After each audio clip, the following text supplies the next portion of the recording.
ahora sí vamos a empezar entonces. Vamos a empezar nuestra clase del día de hoy, chicos. Vamos a hacer transporte de CO2, ¿correcto? En la sangre. En las clases anteriores habíamos visto transporte de oxígeno, ¿ya? Pero ahora vamos a conversar de transporte del CO2. ¿Cuál es la peculiaridad en el transporte de CO2? Primero deben recordar que el CO2 es mucho más soluble, ¿correcto? Es mucho más soluble que el oxígeno. Eso quiere decir que va a transmitirse o va a pasar a la sangre mucho más rápido, porque es más soluble. Entonces, el transporte de CO2 es mucho más fácil que del oxígeno, mucho más fácil. ¿Dónde está el truco? ¿Dónde está el truco del CO2? El truco en el CO2 está en que es muy tóxico. Ese es el problema. El CO2 es tóxico. ¿Por qué? Porque el exceso de CO2 inevitablemente lleva a un aumento de los hidrogeniones y eso es igual a una caída del pH y eso es tóxico para la célula. Así que el medio interno sufre por el exceso de CO2. Por lo tanto, la facilidad debido a la solubilidad de transporte de CO2 se explica porque el CO2 como tal es tóxico para el sistema y por lo tanto tiene que ser eliminado rápidamente. ¿Ya? Rápidamente. Ahora, si es que es tan fácil, correcto, transportarlo, porque es súper soluble, entonces, ¿quién es la limitante del transporte de CO2? Básicamente la limitante del transporte del CO2 es la ventilación. La ventilación pulmonar es la principal función encargada de regular la eliminación de CO2. O sea, apenas sube el CO2 en la sangre, inmediatamente la ventilación se dispara. Inmediatamente. Porque tenemos que sacar esta molécula que es tóxica. Tóxica. ¿Ya? Muy bien.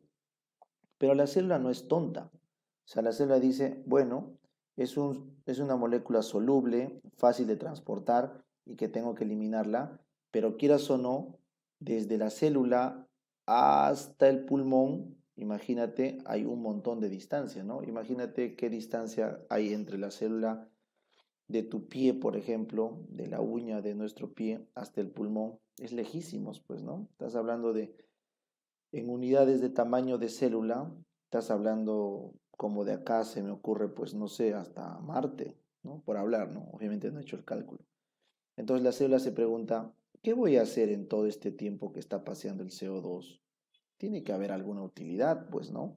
No te olvides que la vida, la célula, el organismo, no es tonto, ¿ya? Hay inteligencia de fondo. Y esa inteligencia, pues, se ha preguntado eso y ha dicho, ¿qué hacemos con esa molécula? Entonces, ¿qué lo han vuelto en el camino? En el camino lo han vuelto un buffer. O sea, lo que han hecho o lo que ha hecho la evolución en nuestro cuerpo ha sido que el CO2 se una al agua, ¿correcto? Y de esa forma se produzca ácido carbónico, ¿ya? Y este ácido carbónico obviamente se transforma en ácido más bicarbonato, pero da la casualidad que esta reacción es reversible. ¿Correcto? Entonces, este CO2 y agua se vuelve ácido carbónico, este se disocia porque es un buffer, un ácido débil, y en condiciones diferentes ya también se junta y otra vez se vuelve CO2 y agua. Entonces, esta gran molécula que ven acá, el ácido carbónico, viene a ser un buffer que viene obviamente del CO2. Por lo tanto, todo esto que están viendo acá es el sistema buffer del CO2. Es el sistema buffer del CO2. Así que si les preguntan cuál es el sistema buffer más importante de la sangre, es el sistema bicarbonato ácido carbónico, que es esta ecuación de acá. Si les preguntan cuál es el sistema buffer más importante dentro de la célula, esas son las proteínas. Las proteínas intracelulares son el buffer más importante dentro de la célula. pero el buffer del plasma de la sangre es el buffer bicarbonato ácido carbónico. Así que la célula, el cuerpo humano es tan inteligente que esa basura que tiene de su metabolismo, que es el CO2, porque es literalmente la basura, lo último que queda, esa basura que es tóxica, lo ha vuelto el mejor buffer de su plasma. ¿Ven? Entonces nosotros también debemos aprender a utilizar toda la basura que producimos en cosas productivas. Si hacemos eso, hacemos bien al ambiente, hacemos bien a la creación, así como nuestro cuerpo agarra el CO2 y lo usa como un tampón. O sea, siempre traten de, en lo que estudian y en lo que aprenden la fisiología, traten de entender cómo podríamos nosotros ser como un gran organismo, fisiológicamente más adaptado, ¿no? Más correcto. Muy bien. Entonces, la gran pregunta ahora solamente es, ¿y qué cosa hace que este CO2 se una al agua? Bueno, esto es una reacción espontánea. O sea, el CO2 tarde o temprano se diluye en el agua y se forma ácido carbónico. Eso es espontáneo. Pero toma mucho tiempo. Por lo tanto, hay una enzima que es la anhidrasa carbónica, que se encarga, correcto, perdón, que se encarga de acelerar el proceso varias veces en velocidad para ahorrarnos tiempo. Así que la sabiduría de la naturaleza radica acá, en que se ha codificado una enzima conocida como anhidrasa carbónica. ¿Y quién la tiene esta enzima? Los glóbulos rojos. Así que la sabiduría de la naturaleza radica en poner esa enzima, los glóbulos rojos tienen anhidrasa carbónica y de esa forma ayudan a formar este sistema buffer. ¿Ya está? Muy bien. Entonces espero que con esto hayan aprendido cuál es la historia del transporte del CO2 en nuestro plasma. ¿Ya? Entonces vamos a empezar con el detalle. Pero ya tienen el macro, pues, el macro. Si tienes el macro, tienes la visión general, es mucho más fácil entender el micro, ¿no? Nos vamos al detalle. Recordar que en reposo, correcto, se transportan 4 mililitros de CO2 desde los tejidos.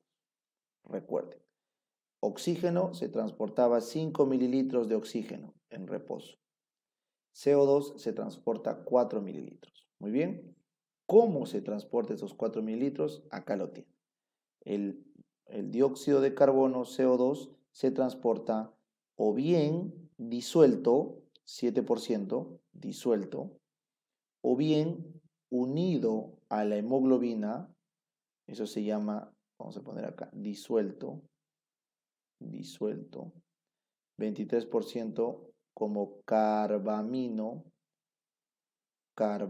hemoglobina, y 70% como bicarbonato. ¿Correcto? Entonces, esto vamos a poner como acción de la anhidrasa carbónica, que lo volvió ácido carbónico y luego bicarbonato. ¿Está bien? Entonces, todo el CO2 que se produce en la célula solo puede viajar de esas tres formas, no tiene otra. Disuelto como carbamino y como bicarbonato, en estas proporciones. ¿Ya? Entonces, vamos a empezar a hablar del disuelto. ¿Ya? Voy a subrayar con color azul el CO2 disuelto, que sería esta fracción de acá. ¿Qué nos dice? Si el PCO2 es de 45 milímetros de mercurio, acá tú tienes PCO2 de 45 milímetros de mercurio, ¿correcto? El volumen que se disuelve, más o menos, el CO2 en la sangre en volúmenes porcentuales, más o menos da como para 2.7 mililitros por decilitro. ¿Ya? Entonces, si lo sacáramos, el valor de CO2 que habría es 2.7 mililitros por decilitro. Vamos apuntando acá, 2.7. ¿Ya? Ahora, con 40 milímetros de mercurio, que es la presión de CO2 en el extremo arterial, porque ojo, 45 es la presión en el extremo venoso, 40 es en el extremo arterial. Entonces tenemos 2.4. Acá, 40 viene por acá, ¿no? Acá era un poquito más a la derecha, el 45. 45 es ahí. 40 es acá. Entonces tienes 2.4. Entonces en el extremo arterial tenías 2.4 y en el venoso 2.7. Eso quiere decir que la célula le aportó ¿cuánto? 0.3. Es lo que le aportó. Entonces si restamos esto, tenemos 0.3. Así que se transportan 0.3 mililitros por decilitro. Eso también se llama transporte en volúmenes porcentuales y eso representa el 7% del CO2. ¿Correcto? Entonces este 7% del CO2 se transforma o se transporta disuelto. ¿Ya? Muy bien. Entonces como puedes ver acá, el CO2 en la sangre en volúmenes porcentuales más o menos radica por acá.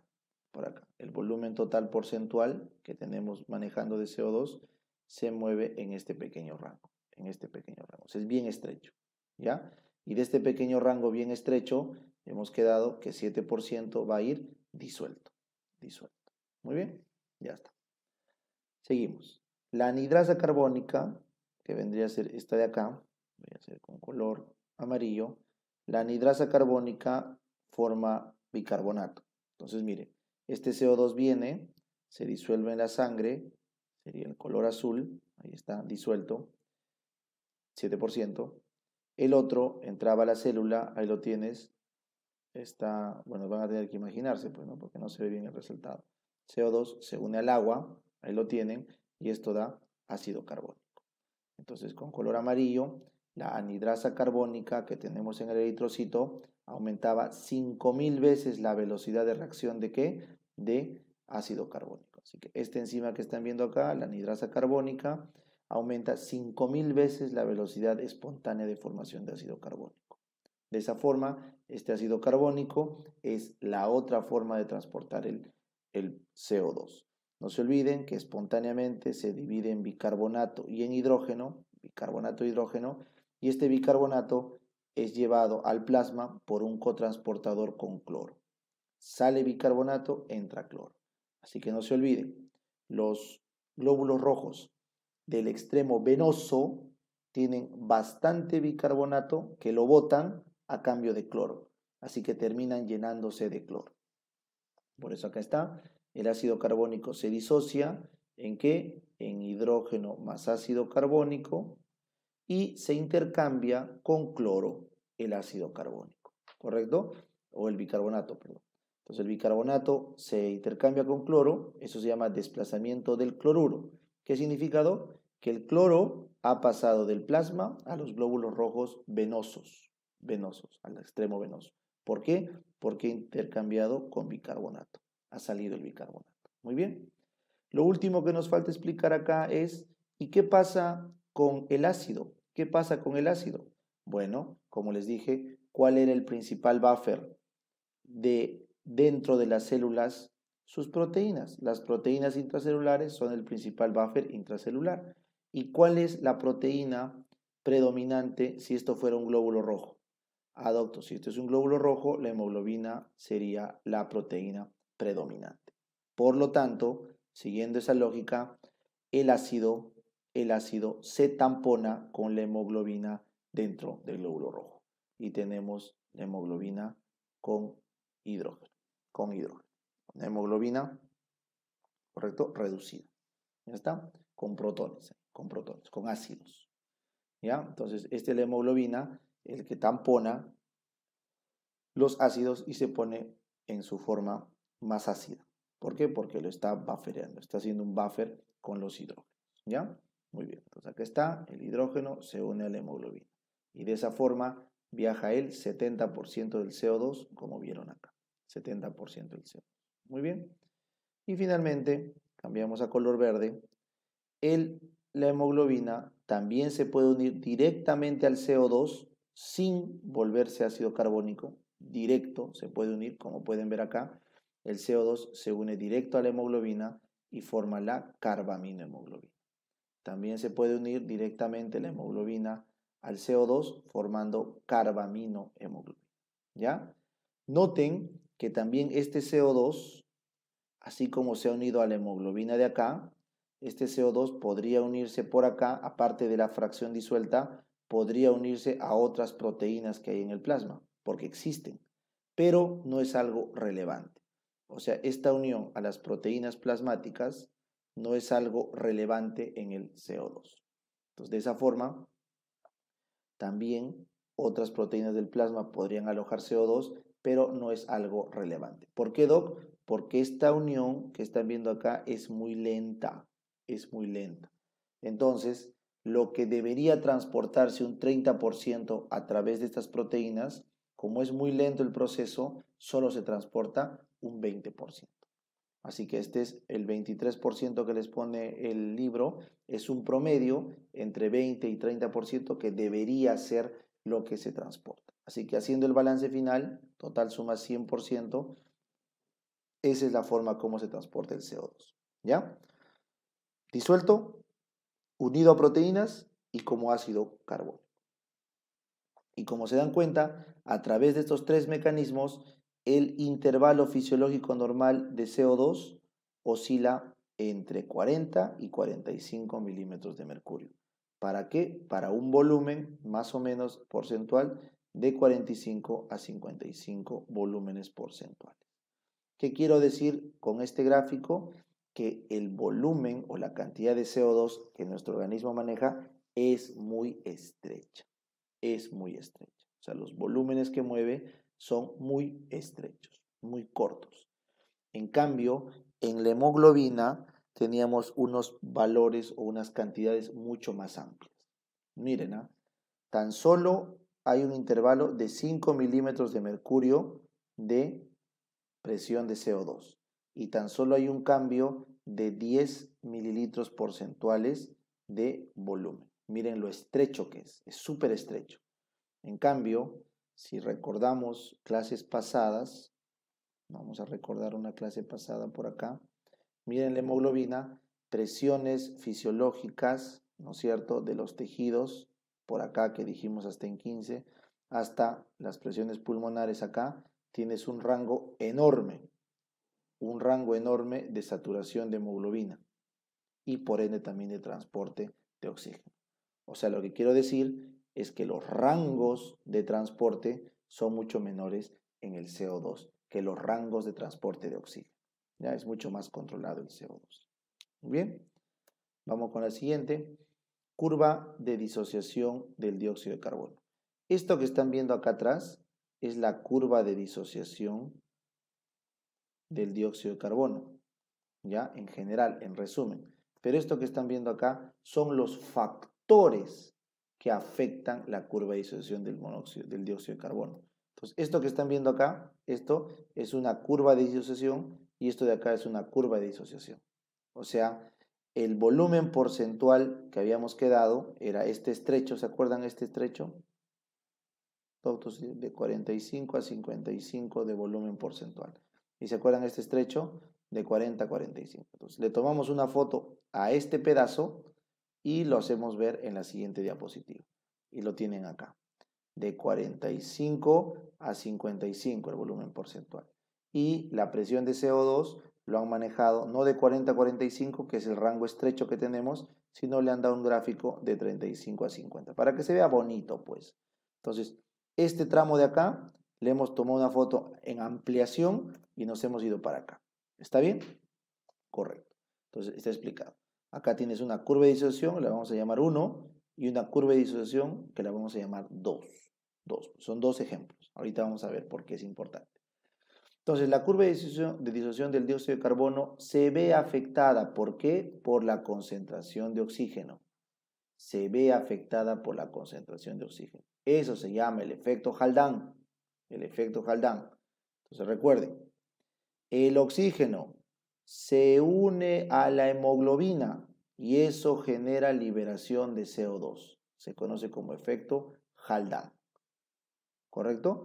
Entonces, miren, el oxígeno a presión de 100 milímetros de mercurio, la curva roja, lo vamos a llamar la curva 1, hace que la curva de disociación de CO2 sea más chata.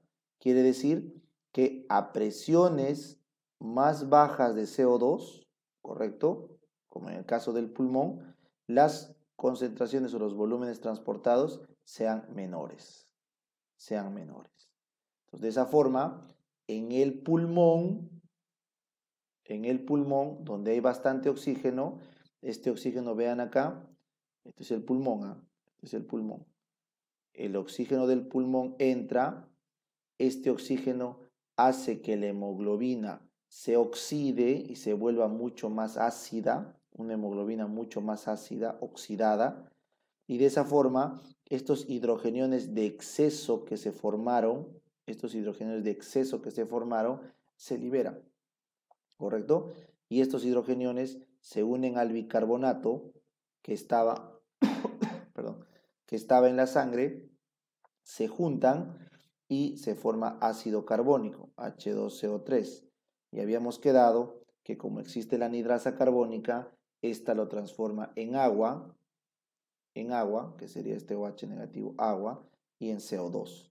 Y el CO2 se va a los pulmones. Entonces, el efecto final, ¿cuál ha sido? El efecto final ha sido que el exceso de oxígenos ha hecho que este bicarbonato se vuelva CO2 y agua, ¿correcto? ¿Por qué? Porque el exceso de oxígenos se mete a la hemoglobina y le quita hidrógenos a la hemoglobina, pero este CO2 se ha perdido en el pulmón por la respiración. Entonces, lugares donde hay presión de oxígeno elevadas, como en el caso del pulmón, entonces el oxígeno o la cantidad de oxígeno es menor, ahí lo tienen, es menor para una misma presión de CO2, ¿correcto? ¿Cuánto es la presión de CO2 más o menos en los pulmones? Es 40 en el alveolo, pero llega como 45. Llega como 45 en el capilar sanguíneo. Entonces, si ustedes hacen acá el trazado para 45 de presión de CO2, deberíamos tener un volumen de casi 50, pues, ¿no? Casi 50. Muy bien, ya está. Y para una presión de 40, que sería pues en el extremo ya terminal del capilar pulmonar, porque ya se ventiló, tendríamos una presión menor tipo 47 por ahí. Muy bien, entonces ya saben lo que ocurre con una presión de 100.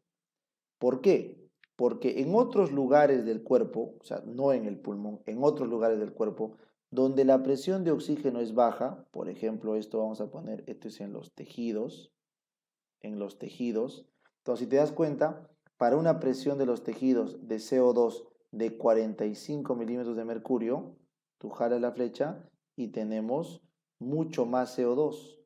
Mira, vamos a ponerle por acá 52 de CO2. ¿Ves? Ahí. Y para una presión de 40, te vienes acá, tendrías tranquilamente 50 de CO2. Entonces, en los tejidos, la falta de oxígeno hace que la hemoglobina se quede o que el transporte de CO2 sea mayor. En cambio, en los pulmones, donde hay harta presión de oxígeno, la curva salta y hace que se pierda más CO2, ¿correcto? Entonces, el efecto Haldane que están viendo acá, miren, lo que hace al final, el efecto neto es duplicar la capacidad de transporte de CO2. ¿Por qué? Porque según el efecto Haldane, cuando estás en el pulmón con alta presión de oxígeno, acá, en el pulmón con alta presión de oxígeno, ese oxígeno al meterse a la hemoglobina libera ácidos y estos ácidos captan o se unen al bicarbonato y la anhidrasa carbónica se encarga de liberar CO2 y eso se ventila. Entonces, gracias a que la hemoglobina ha cedido ácidos, hemos eliminado, hemos movilizado más CO2. Así que el resumen que deben llevarse del efecto Haldane es que el oxígeno ayuda a movilizar CO2 y eso ocurre en el pulmón, Haldane. Muy bien, entonces ahí está. El oxígeno se une a la hemoglobina y se libera CO2, ese efecto Haldane, para aumentar el transporte de CO2. ¿Cómo se explica eso? La hemoglobina se hace más ácida y por lo tanto el ácido en excedente forman ácido carbónico y este se vuelve automáticamente CO2 y agua y de esa forma lo he transportado, lo he movido, a tal punto que duplico la capacidad de transporte. Como ves acá, esta curva 1 es 2 veces, correcto, más hábil para transportar el CO2 que la curva de arriba. ¿Por qué? Porque te permite liberar más CO2. Te permite liberar más CO2. ¿Ya? Acá claramente has visto cómo para un mismo nivel, ¿no? Correcto, acá el punto A y el punto B, lo único que ha cambiado es la presión de oxígeno. Entonces, con 45 milímetros de mercurio de presión, acá tú has movilizado como 52 volúmenes.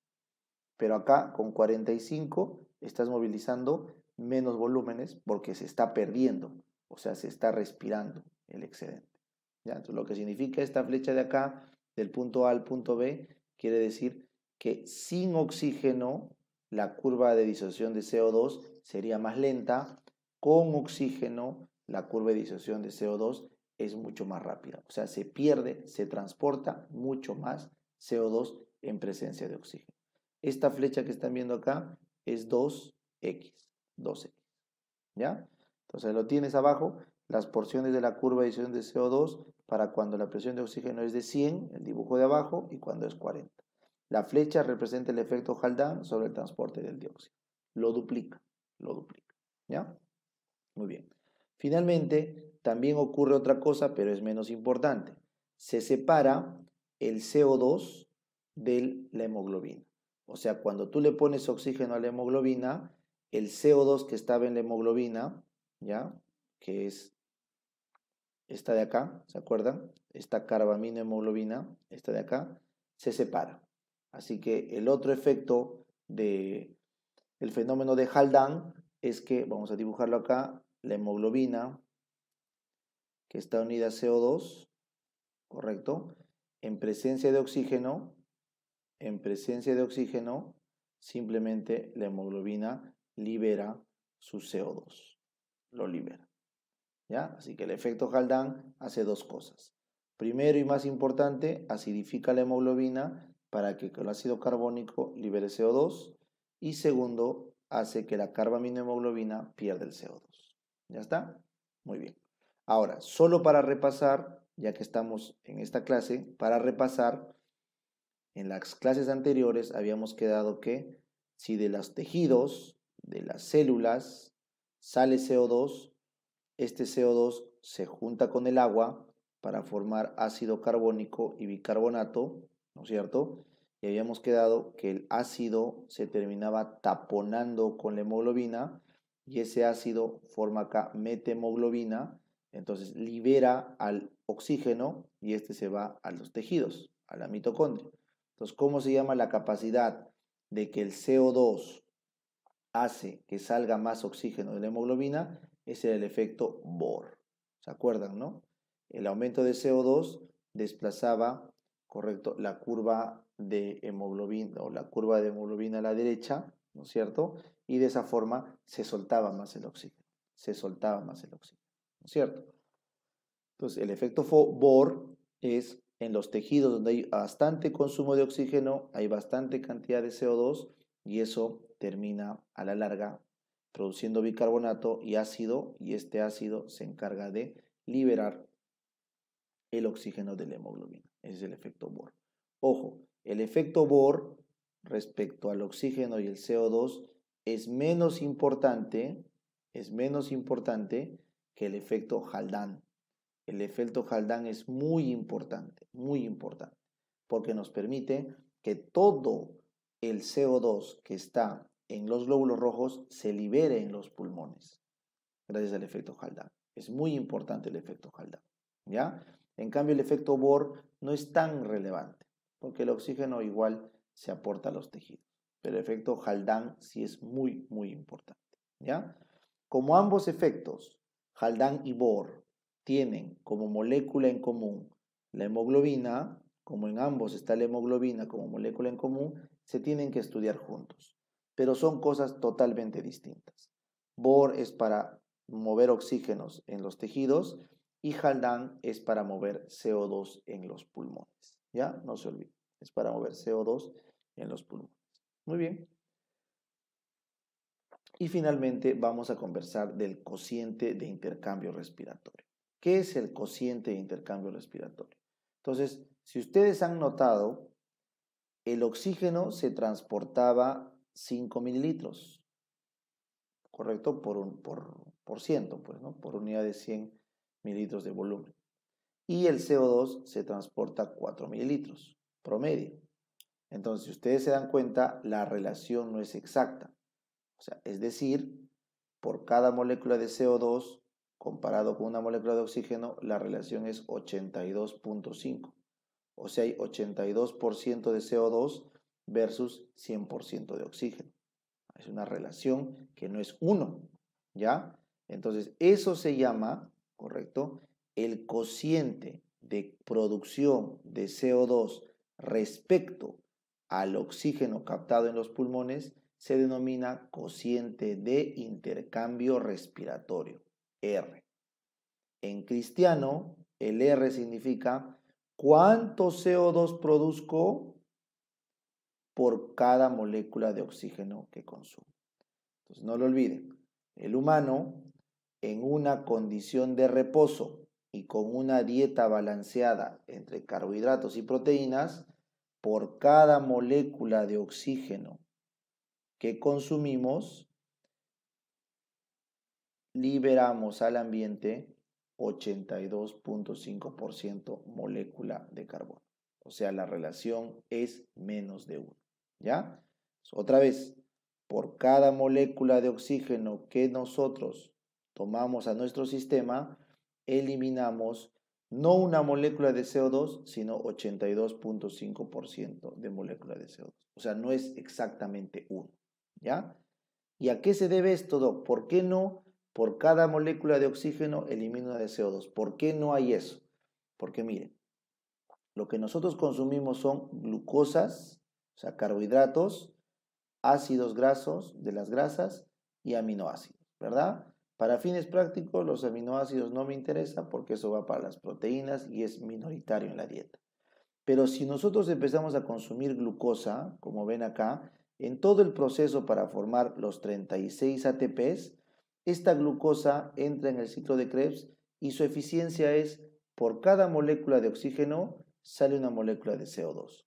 Esa es su eficiencia de la glucosa y obviamente sale una molécula de agua. ¿Correcto? Entonces, si la dieta fuera totalmente carbohidratos, como están viendo acá, dietas ricas en carbohidratos, el R es perfecto, sale 1, totalmente equilibrado. ¿Ya? Por cada molécula de oxígeno, botamos una molécula de CO2, tal cual. ¿Ya? Es lo lógico, pues, ¿no? Por cada molécula de oxígeno, botamos una molécula de CO2. ¿Ya? Y obviamente, y agua, ¿no? CO2 y agua. En cambio, si la dieta fuera rica en grasas, miren cómo es una grasa, entonces, a diferencia del carbohidrato, miren el carbohidrato tiene hidroxilo, hidroxilo, hidroxilo, hidroxilo. Por lo tanto, el carbohidrato tiene bastantes moléculas de oxígeno. En cambio, la grasa, miren, tiene puro hidrógeno, hidrógeno, hidrógeno. O sea, no tiene oxígenos. ¿Ven? Entonces, la grasa consume muchos oxígenos que no terminan formándose CO2. Entonces, dietas ricas en grasa terminan teniendo coeficientes de intercambio R muy bajos, 0.7, o sea, menor de lo normal. Quiere decir que yo consumo más oxígeno y termino botando menos dióxido de carbono. Así que las dietas ricas en grasa consumen mucho oxígeno respecto al dióxido de carbono que botan.